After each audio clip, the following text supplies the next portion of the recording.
Hello there. Hey motorheads.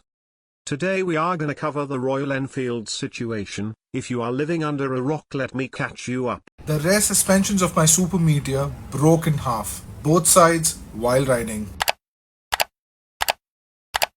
A shocker of an incident which left RE engineers puzzled. Although they covered it under warranty, they insisted it was because of the Zana saddle stay that I had installed. This was the reel that went viral recently, and as you already know, the new Himalayans from RE are also known for the same issue.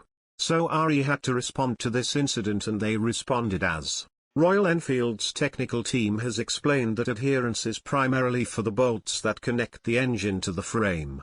The company added that deviations from these specifications, more particularly when installing aftermarket parts, can result in abnormal stresses on the chassis.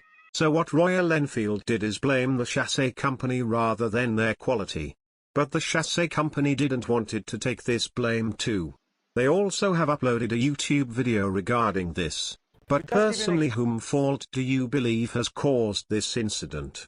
Is it Royal Enfield's poor quality or the improper installation of the crash guard? Let us know in the comments, and for more videos like this daily, do subscribe to our channel, and thank you for watching till the end.